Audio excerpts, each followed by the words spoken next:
I'm Zach Ziegler, and you're listening to Oregon Rainmakers from KLCC. On this edition, I talk with Max Vanderweist of Hot Tees, a custom screen printer in Eugene. If you spend much time in large groups of people, chances are you'll see a custom printed t-shirt. Maybe it's for a race, a youth sports team, a local band, or a company. The most recent U.S. Census data shows screen printing's total sales nationwide at almost $12 billion a year, with more than $3 billion in payroll. But the industry has shrunk as it deals with offshoring and computer printing. So what advantages can a screen printer find? How about quick delivery and convenience? That's an advantage Eugene's Hot Tees has found. The company will do standard custom prints from its warehouse. However, it will also head to events like races or high school sports tournaments where it can customize shirts with last names, jersey numbers, and plenty more. I headed to Hot Tees facility in West Eugene to talk with Operations Director Max Vanderweist about how the company does its printing, both from its shop and on the road. Primarily, we're an event-based business. We go on-site to tournaments and sporting events all over Oregon and Washington. And we make custom shirts there. So we'll bring a bunch of blank apparel. What you can see in front of you is our warehouse where there's all of our featured items. These are things that we bring to customize our sales. So we have fully stocked trailers that will bring some pops of color basically from this selection to specific events. When we're on site at events, customizing apparel, we bring an event logo for the day, along with maybe like positions for the sleeve, names we can do on the back, numbers. Really, we're all about the full customization experience in the moment, creating it right there in front of the customer. Yeah, cool. So, we'll walk through here. We've got 5 bays here that represent the 5 sales that could go out at any time. Every weekend of the year, we're going to 1 to 5 events. Sometimes maybe 6 if we're pushing it and trying to pull in every resource we have. You can see here we've got our logo sets. So for every category or sport that we do, we make a set of logos. This would be the positions, say for baseball, you might have like infielder, outfielder, and it also might be some funny sayings, or other things that we think might be popular. And we keep these all stored year-round and then fill the sets and take them out when we need to. Yeah, kind of have those components that you might need ready to go.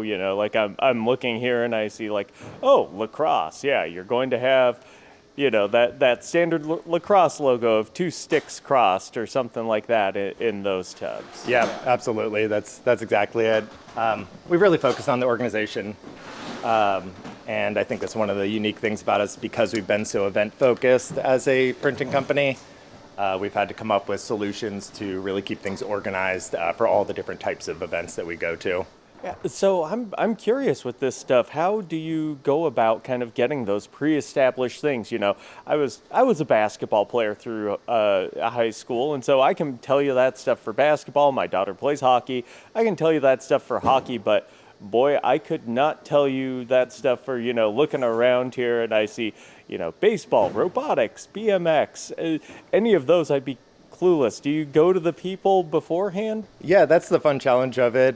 My background is in graphic design, so for the last 20 years, I've been tackling that problem. You come into a business or somebody comes to you from a sports team or something, and you got to learn about it. It involves asking questions to the hosts of these events. Also involves a lot of research.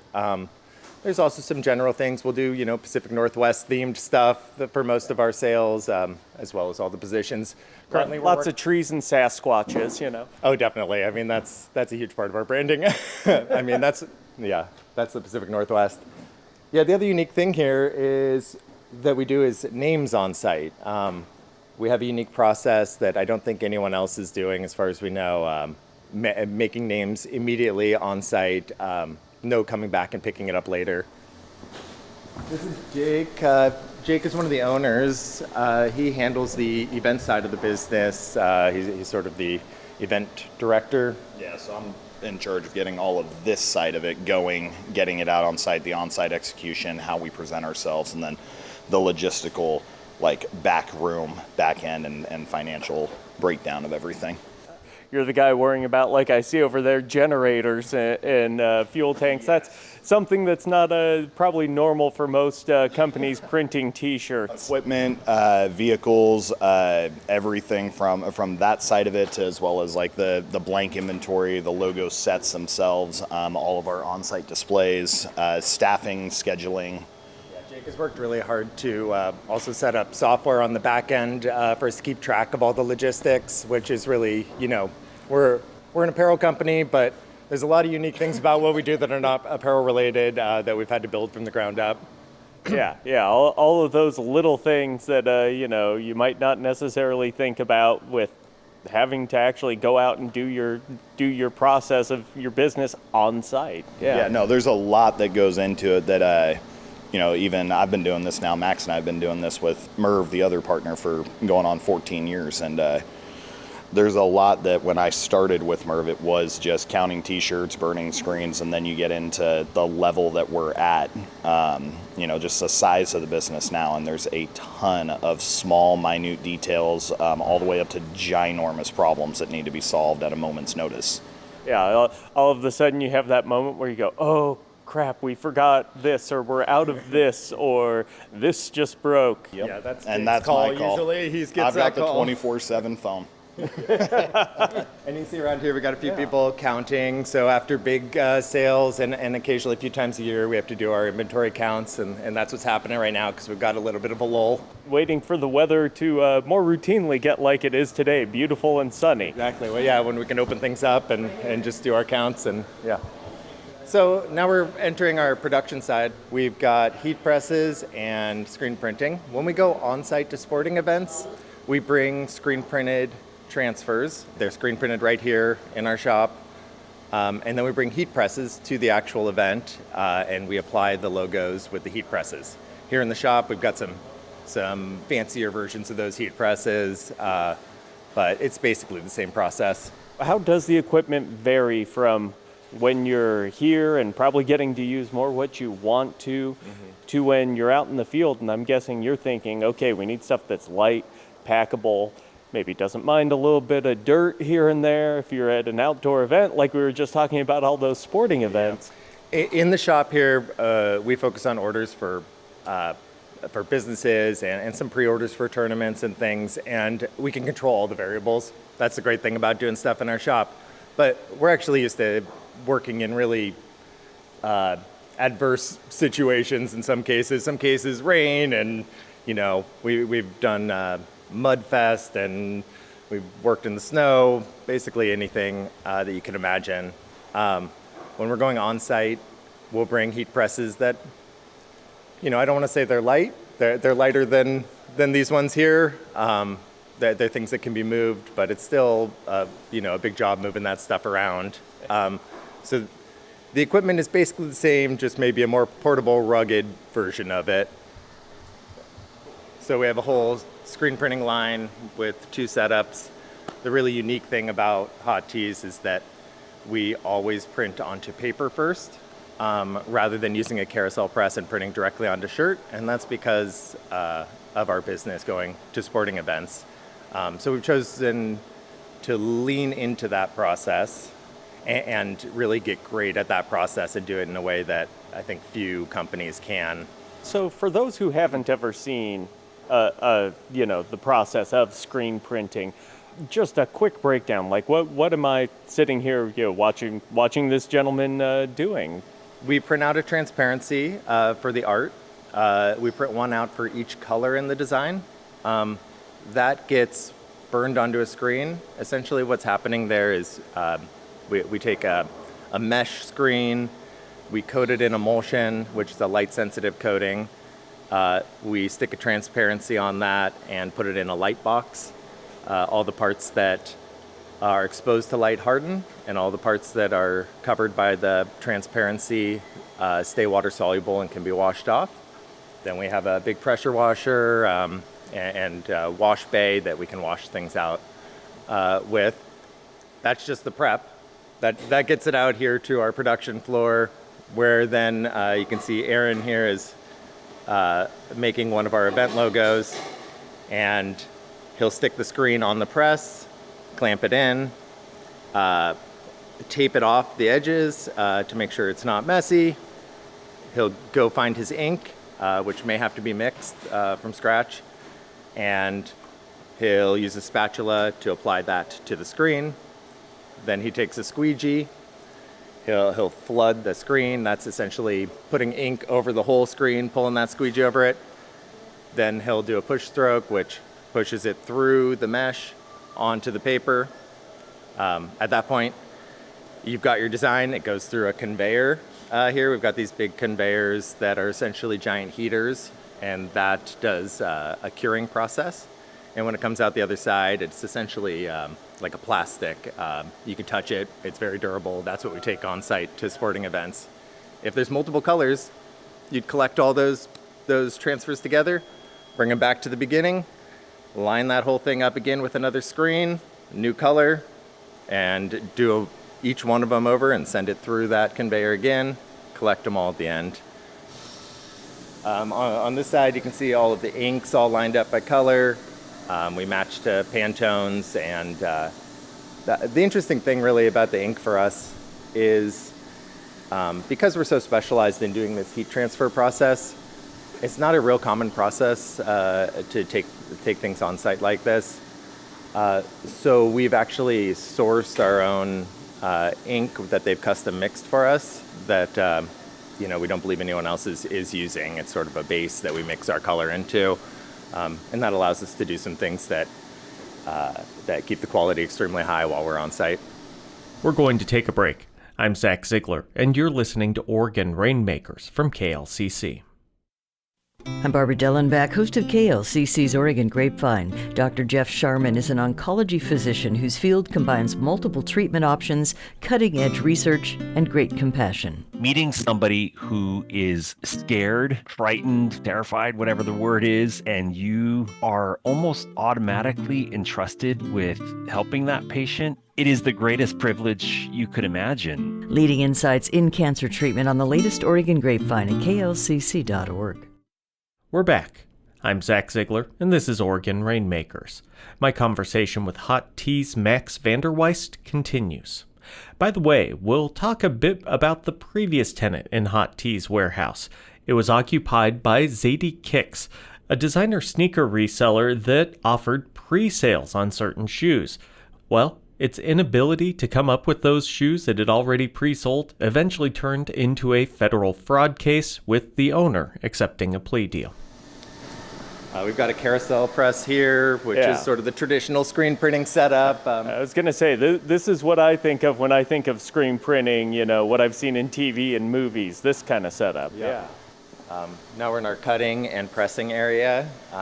Danica is doing some pressing here today for Monroe Middle School's track and field. We're getting prepped for the track and field seasons right now. That's a huge season for us. So now we're doing the team orders, and very soon we'll be doing all the events in the next couple weeks. You're getting the team orders, and like you said, there's going to be the usual invitationals or whatever that I'm guessing you all would probably set up at an event like that. Oh yeah, we'll do a ton of the track and field stuff coming up. Between the orders and going on site to the events, that kind of fills out our year. The event part of the business, as you can imagine, is very seasonal. So we have a lot of ups and downs with that, and our focus lately has really been on trying to smooth out our year, and that means filling in with orders during the times when schools are not operational, or doing team orders to prep for those sports that are coming up. We could walk into the dark room. I'm not sure if it's worth it or not. That's something you wouldn't necessarily think about, you'd think about something like this being, this is where I learned to develop film in college. That's exactly what this looks like, is a photographic darkroom, and it's essentially what it is.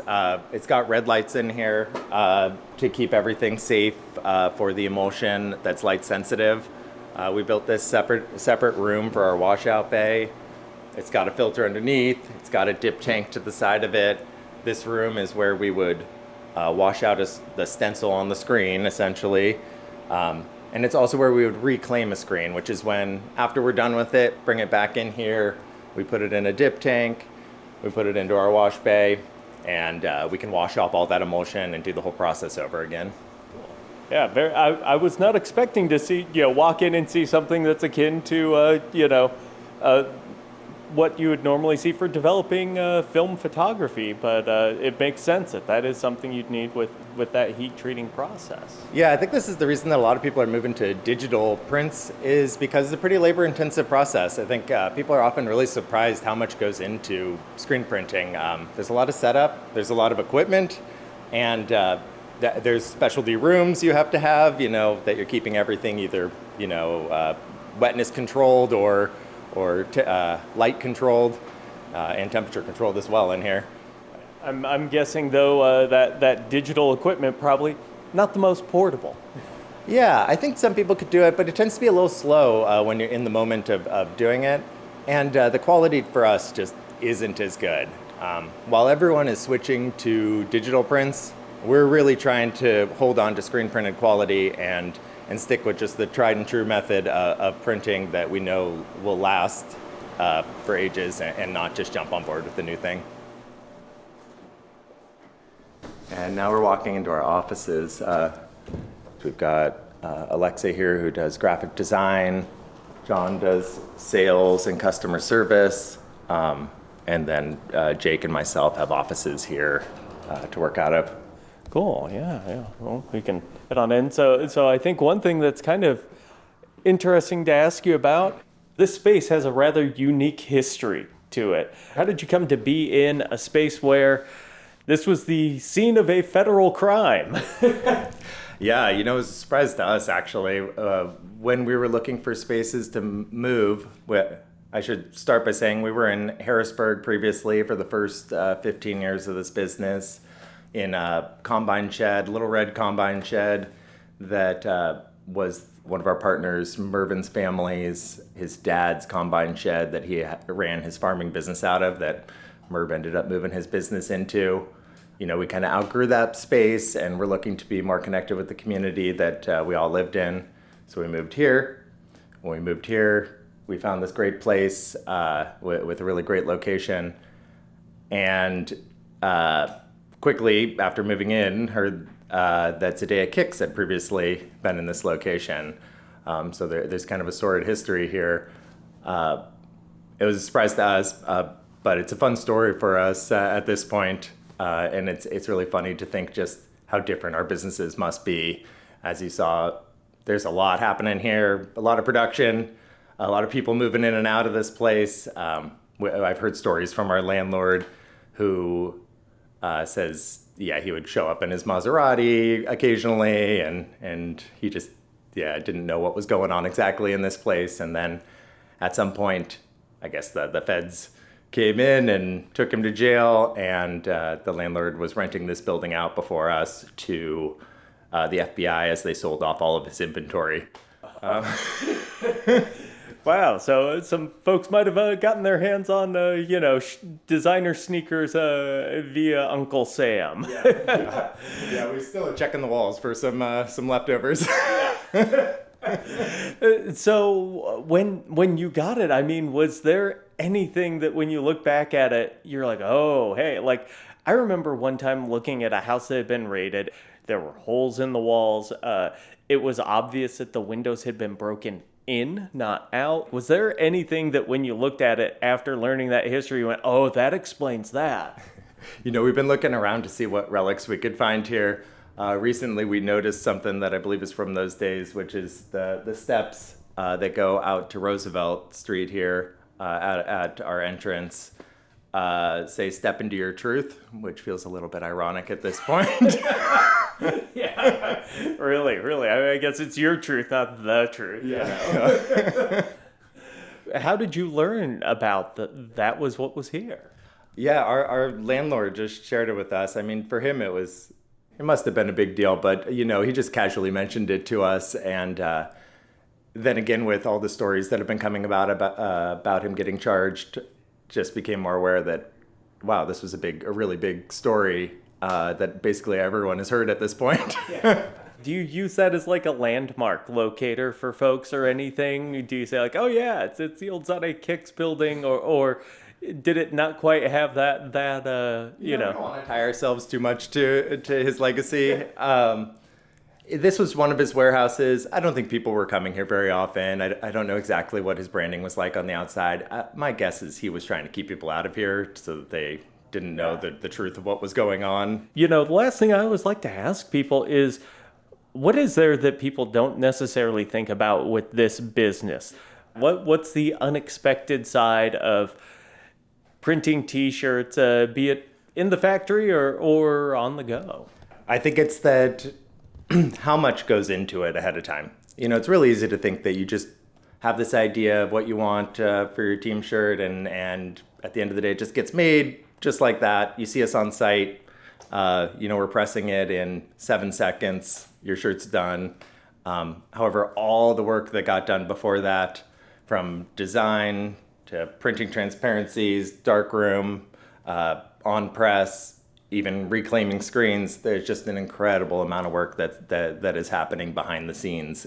Yeah, that and the logistics. As I mentioned earlier, Jake's been great about collecting the logistics on the events. We've had to build our own custom software utilizing Monday.com, and we've invested very heavily into all kinds of software. It's kind of shocking just how much software is required for something that's such a manual process. Yeah, with all that hand labor going on out there and people actually making shirts and moving stuff around, it's like, well, yeah, but there's still all that data in the background. Yeah, exactly. Tons of data, tons of work happening behind the scenes. And at this point in our career, our business, there's about 15 employees that are required to run this. We've got booking agents that are the face of the company, as well as salespeople, but then so many people behind the scenes that keep this whole thing running. Well, great. Thanks for inviting me out here. Yeah, thanks for coming out here. That was Max Vanderweist, the operations director at Hot Teas in Eugene. This has been Oregon Rainmakers from KLCC. I'm Zach Ziegler. Thanks for listening.